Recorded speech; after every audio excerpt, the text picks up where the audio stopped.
A happy warrior. That's the way one friend remembered Bob Franks today.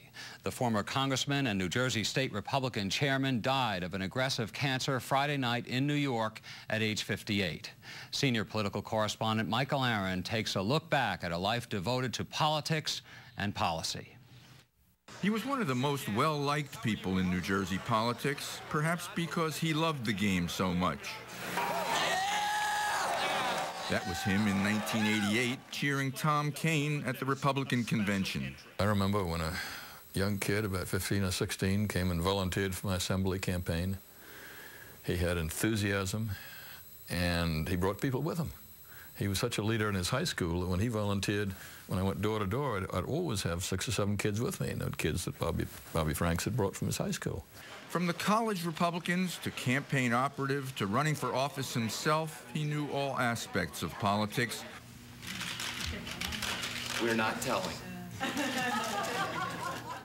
He served in the Assembly throughout the 80s, served in Congress throughout the 90s, and was Republican state chairman twice, the second time when Democrat Jim Florio was governor. At one point, as I suspect you know, he and I were political adversaries.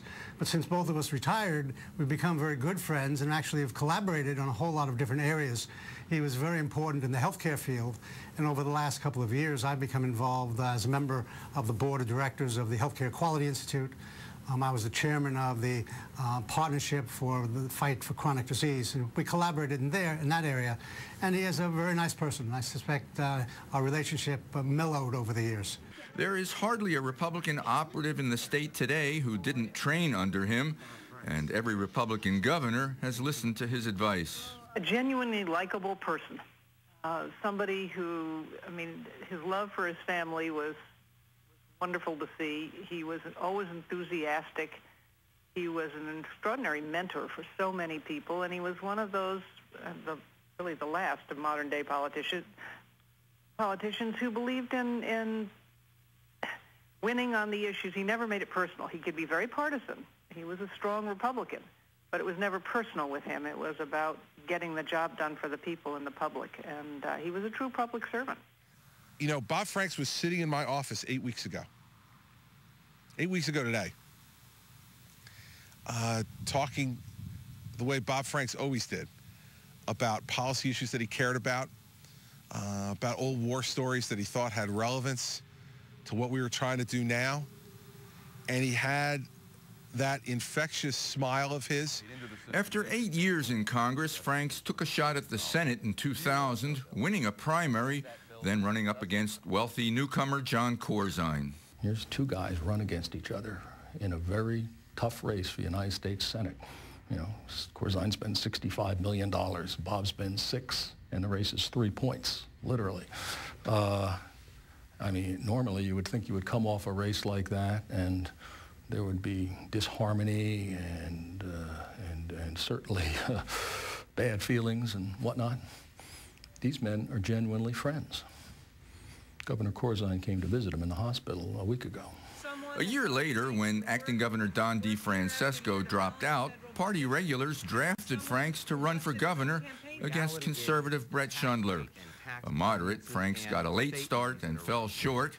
He then went to work as chief spokesman and lobbyist for the state's most important industry, pharmaceuticals. We claim that we're in business both to improve the condition of human health, get rid of the dreaded diseases that confront our populations, and in the same process make a profit so we can continue to attack yet the next disease that needs a cure.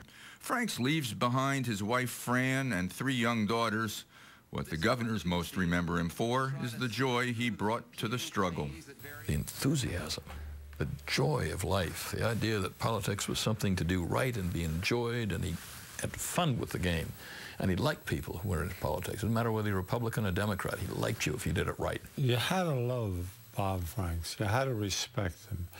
Matter of fact, my son Tom, I think, endorsed him at one point because he was a kind of politician who you're proud to be associated with. He represents an enthusiasm for everything that's good about public life that all too often we don't see as much of these days. He loved government. He loved politics. He loved the back and forth and the debate. And he loved being able to make a difference in people's lives. A memorial service is planned for this Saturday at Sacred Heart Basilica in Newark. Another thing Bob Franks is remembered for is coming out early in support of Governor Corzine's ill-fated toll hike plan, one of the very few Republicans to do so. And about 4 years ago, he handed me this. It's called the Plan for Fiscal Sanity. It was Bob's reform agenda for New Jersey, and I saved it. Among his ideas, pay legislators a full-time salary of $100,000 or $120,000 a year and prohibit them from earning any outside income, enact a 2-year ban on ex-legislators becoming lobbyists, limit legislative sessions to 60 or 90 consecutive days a year, and have the public vote on tenure for Supreme Court justices. He was a serious man, a fun-loving man, and I should add, a good friend of NJN as a member of the NJN Foundation Board. Jim? And I know he'll be missed by you, Michael, and by us all, and of course he was far too young to go. Agreed. Thank you, Michael.